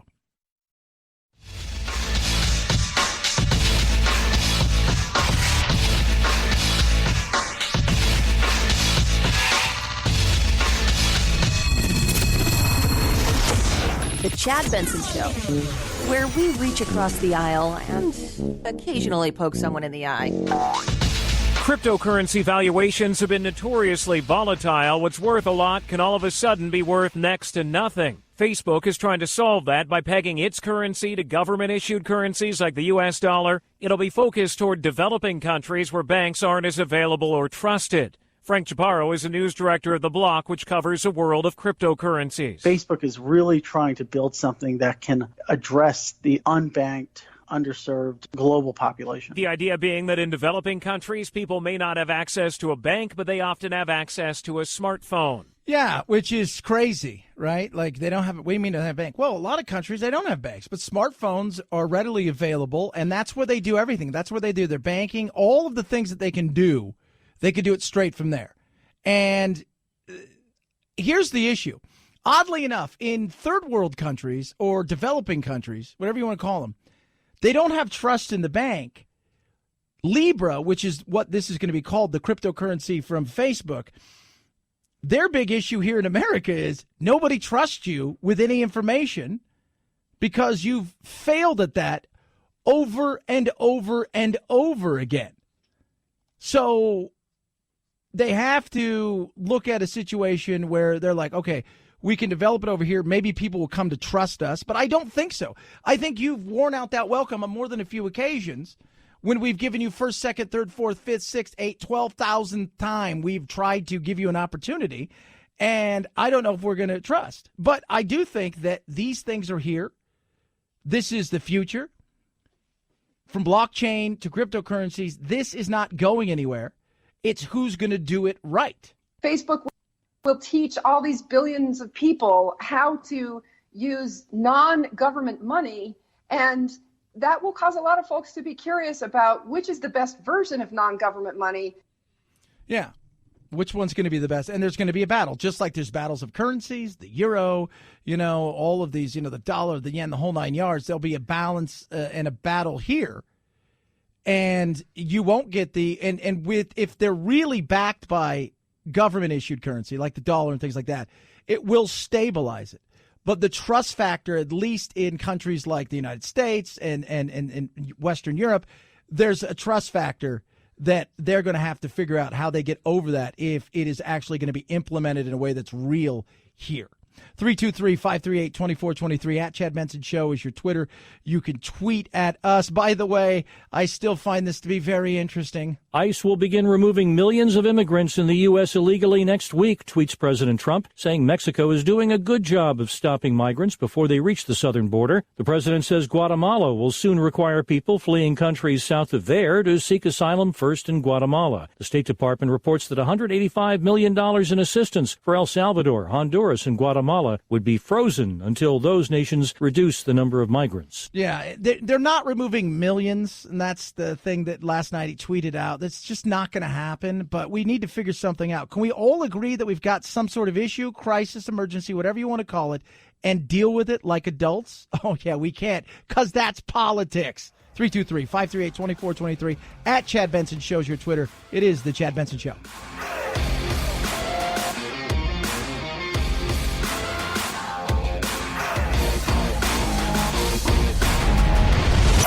The Chad Benson Show.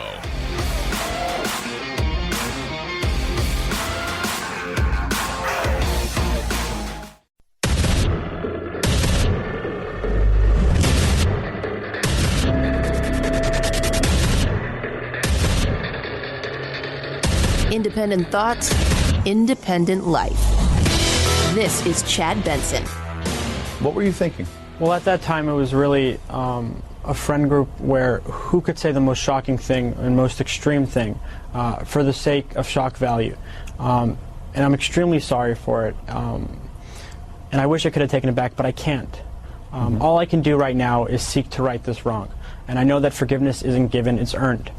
That's Kyle Kaship, who is a Parkland survivor who did and said a bunch of horrible things on a Google Docs thing some 2 years ago, and now has been told by Harvard, despite all the grades, 5.4 weighted GPA, 1550 on the SAT, graduated second in his class, that he's not welcomed at Harvard because of this. And somebody outed him. Right. Again, he's 16. Listening to some people talk yesterday is like these are the same people that want everybody in prison and thinks that everybody in prison, you can redeem them and that it's some way, shape, or form that they're just good people that have made a poor choice here or there, and that this kid is irredeemable and you got to get rid of him. Right now, what he was thinking is, I'm 16. I'll probably never get caught. And oh, by the way, these things won't affect me. They will affect you. And he's a clown for doing what he did. The person who wrote those things is not who I am today. How do we know that? Because you certainly sound heartfelt, but you want to get something. You want to get into Harvard or get into another school? And how do we know that you're not just saying, oh, I didn't mean it? It's a fair question. Because at every single possibility that I could have, ever since I become a public figure, I've condemned racism, I've condemned hatred. And that's why we've seen the alt-right come after me so hard, because I've condemned them for their racism and for their hatred. Yeah, and they've come hard for him. They think it's hilarious that he got caught with this. And again, he didn't think he was going to get caught because he didn't think, as kids tend to do. I've got my little 9-year-old behind me who doesn't think at times too. Jack, who's here visiting, hanging out in the studio for the next couple days. We're having a good time, but kids don't think. They don't. It's true. He just said it's true, right? Now, the thing that this kid said, the things that he put down were awful and horrible. Do I know what's in his heart? I got no idea what's in his heart. I don't know what's in anybody's heart, right? Right? Are there people out there who play the game and deep inside, they're nothing like that? Absolutely. Are there people out there who you swear they're bigoted and racist, but if you were to look deep inside and you could read it, they're not what you think they are? Probably. What's in this kid's heart? I don't know. But I also know at 16, if we were to have how many of you have said something stupid, racist, sexist, joking around, not thinking about it, homophobic, as we would say nowadays, right? How many of you have dropped the F word? And I'm not talking about that bad F word. I'm talking about the 3, the slang for British cigarettes, right? How many of you said that?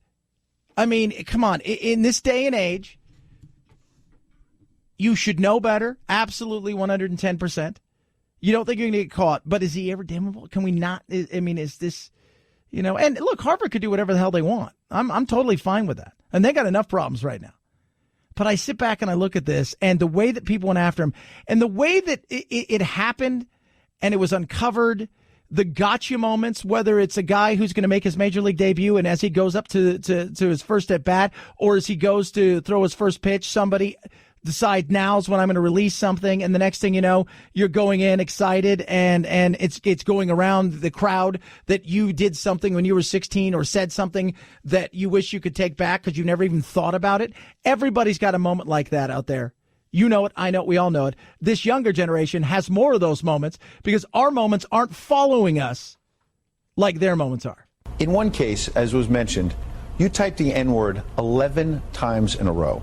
And said, and we have it on the screen, you said you were good at typing it because, quote unquote, practice, you see it at the bottom, practice makes perfect. You didn't use the N-word once. In one text, you used it 11 times. Where does that come from? Yeah, awful, horrible. And he said, I wish I could take it back. Also, there was people in there talking to, saying that, you're, talking about killing the Jews, this, that, and the other. And he's like, look, I'm Jewish. I didn't say that. And by the way, he didn't out any of his other friends and the people that were in this. And none of their names have come out, right? None of their names have come out. And this isn't the first time Harvard stepped away. There's been a few people that over the last couple of years, things have, come out. And they've said, we're not going to have you come here. We're not going to do that. We're not going to have you come here. But there are people that are Harvard that have committed crimes, real crimes. Do I think this rises to the level of he's a Klansman and he's out to go kill a bunch of people? No. Do I think it rises to the level of him pulling a trigger? No. Do I think that he's going to suffer the consequences for this? Yes. But do I think he's irredeemable? Do I think there's no way that he can be, that he can grow? Wrong. And that's the way we look at world now. We look at the world like there is no chance for you based on some sort of stupid social media act that you must have done, a joke that you said. And also remember, too, the goalposts in this day and age are moving completely. Not so much for the things he said, but for the average person. What you say today, which is totally acceptable, may be viewed 2, 3, 4 years from now as bigoted, racist, homophobic, whatever it is. It's no longer what you say. It's how it's taken. That is the thing. Now what for him? As I understand it, once Harvard said you were admitted, you turned down scholarship money at places like George Washington University and other fine institutions, and I assume they've moved on and picked other people. What's next for you? What do you want to happen? So the deadline for other colleges has ended, but all I can do now is I genuinely don't know. I don't know what's in. I don't know. But what happened with the academia right now is frightful. But I'm going to continue pushing for school safety because at the end of the day, the only reason why I'm here, the only reason why I'm talking to you today, is what happened to my school on the 14th. Yeah, and he knows that. Which is also, I think, a bit of a knock against him because he is conservative and he's a Second Amendment believer. But that, I think, paid a part. And remember, this is Harvard. I mean, this is Harvard who wanted to get rid of and did get rid of a black dean and his wife, right? So there they are, African-American couple, because he was going to represent Harvey Weinstein. And he's teaching law students who felt that Harvey didn't deserve, essentially, any representation. That's the insanity of the wokeness. Like I said, Bella Hadid, we just did a story about her. Here's an Instagram model and a supermodel and a model, and all of these things, and a famous woman who takes a picture of her feet, and in the background are two planes, and it looks like she's kicking the Saudi Arabian flag and the United Arab Emirates, and within minutes, she's trending about how racist she is. You can't win in this day and age. Do I think he deserves, is this punishment enough? Yeah, but here's the question I have is, what college is going to take him with this? He said he was taking a gap year anywhere, so that may calm down. But you do ask the question, like, where are you going to go? What college is going to take you in this day and age? 323-538-2423. At Chad Benson Show is your Twitter. You could tweet at us. Love hearing from every single one of you. So what do we do? Listen to this. This is very interesting. This is Cornel West, and he was talking about Bernie Sanders. You remember old Bernie there? We're at a moment now in this country where the center cannot hold. Things are falling apart, as Yates would put it. And we have to have vision, courage, and consistency. And what Brother Bernie has is a longevity of sincerity, a longevity of integrity, and a longevity of consistency. He's not a Johnny-come-lately to and he's not just checking to see what his deepest convictions are by what the latest polls say. He's got something deep on the inside. Yeah, and he's got something deep on the inside, right? And he talks about, socialism is American as apple pie and bad capitalism. And I found it to be very interesting because Chris Matthews kind of went the exact opposite direction when it comes to Bernie Sanders and a lot of other people, which is totally crazy for MSNBC. Bernie's very ideological. I don't think the Democratic Party wants an ideological candidate. They want some reforms. They want to win. They want to get rid of this guy. I don't think they particularly want to go radically left and have the government run the economy. My God, where has that ever worked? Nowhere in history has a government effectively run an economy. So I think Bernie's going to lose with his ideology, which he's started to sell. I think he's crazy to do it. Nobody wants to hear that old stuff. Yeah. Again, nowhere has it ever worked. The hubris to think that we're going to make it work always makes me laugh. Like, oh, yeah, we got this. Don't you worry about this. We got this. We know exactly what's going on. We got this sorted out. But he also talks about the elitism. And I think that's the one thing when I talk about Trump and how he's able to be the voice for a lot of people out there, whether you like him or not, there is a sense for a very long time, which the left has missed, that you're talking over or down to a group of people, and they're frustrated by it. The elite in both parties think they're better than the people that they want to vote for them. And that sinks through. People get the message. You look down on me. You don't come and visit us. You ignore us. You look down on. It's one thing to disagree about the abortion rights issue. A lot of people disagree about it. There's very little in the middle. But if you start looking down on pro-life people, they're going to get the message. They'll say, you not only disagree with me, you look down on me for caring about life. I don't like you. You're not one of me. You're not part of me. I don't know you. Yeah. And that's real. That's very, very real. Despite what people think, there's a lot of people out there that feel that way. There is.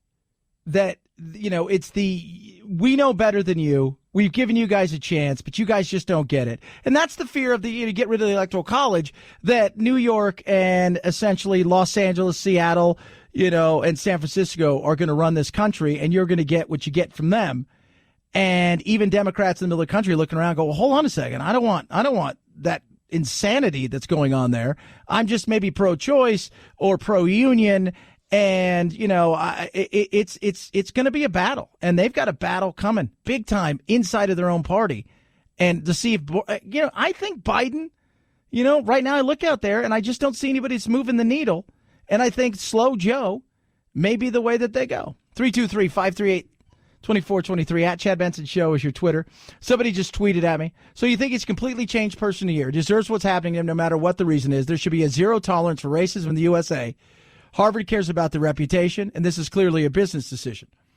Again, Harvard's going through a very big issue right now with lawsuits about denying Asians the opportunity to go to Harvard.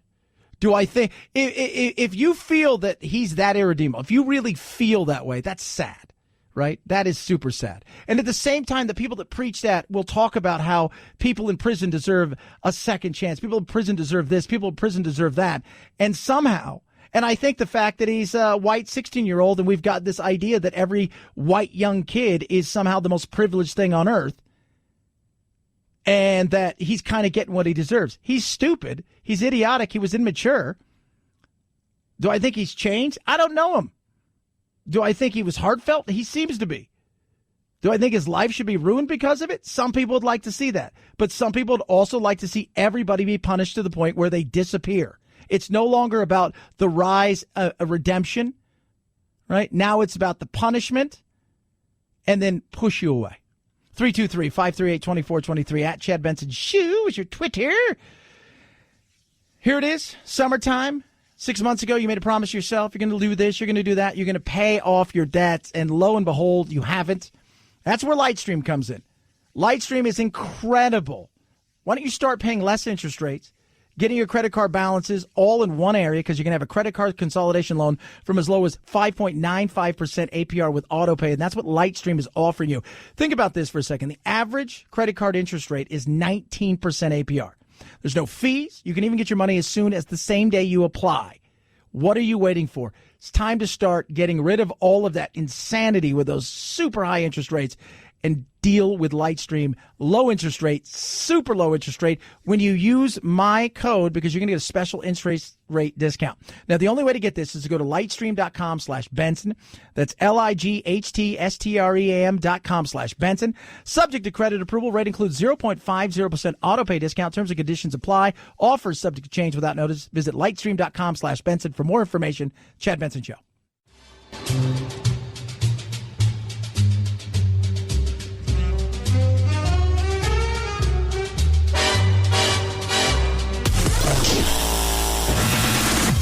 No need to fear. We promise we won't give you a noogie and make you cry Russia, Russia, Russia. Who is the fearless leader? Pooey. Pooey, pooey, and double pooey. Boy, it's your language. This is a family show, remember? Pooey to families too. Nostrovia. This is Chad Benson. John Cusack, star of Grosse Pointe Blank and Say Anything. Your daughter will be safe with me for the next 78 hours, sir. Is catching heat for sharing an anti-Semitic image on Twitter. The picture shows a giant hand with a Jewish star squishing a group of people with the quote, "To learn who rules over you, simply find out who you are not allowed to criticize." The quote is attributed to Voltaire, but it's actually from a neo-Nazi. Cusack has apologized, saying he thought the retweet was speaking out against the bombing of a hospital in Palestine, but now understands how offensive the anti-Semitic imagery in the cartoon is, and didn't know he was retweeting an alt-right account. It's a bot. It's not a bot. It's not me. Here's the thing. Again, do I think that he's anti-Semitic? I don't think he's anti-Semitic. Right? I don't think he is, I just think that, sometimes you go and you tweet something and you don't even know what you're doing and find out 6 degrees of separation. Do I think it was a bot? No, you're trying to figure out, okay, who can I blame this on? It's frustrating, but you're going to have to pay the price for it, at least for a little while. Somebody on the right would pay the price for it forever. Not so much you, right? But I don't think that he's an evil dude. Not a big fan of his acting. I'll be honest with you. John Cusack is the non-entertaining version at times of, compared to like Keanu Reeves, right? They kind of play the same character in a lot of different ways, but I like Keanu's more entertaining, a little bit happier. Cusack plays the same part in everything. Tonight, Trump, Orlando. Number one, I love my president. I like the way that the country is going. I was not happy with the direction that the country was going before, so I'm very pleased with the way that our president is bringing the country. And it's his kickoff to his campaign, so we just had to be here for it, to see him announce that he's running and to hopefully help him win Florida again. Florida man. It's going to be crazy. It's going to be wild. It's going to be an event. Trump likes to do events, and this will be an event for sure. Between protesters, craziness, chaos, his fans, some 18 to 20,000 people are going to pack the Amway Center. It is definitely going to be interesting, to say the least. Speaking of interesting, if you like tacos, thanks to the Warriors, you have a chance to get a taco day between 2 and 6. You can get a free Doritos Locos taco at Taco Bell. But if you download the app, right?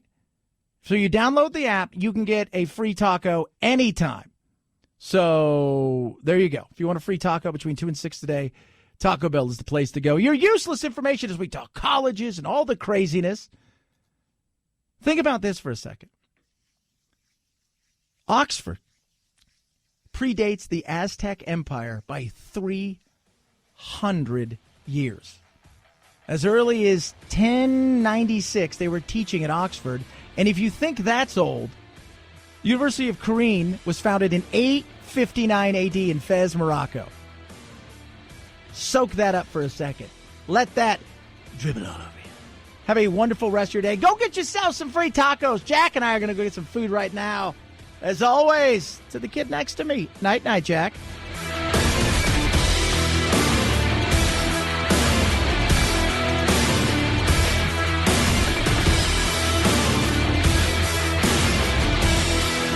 This is the Chad Benson Show.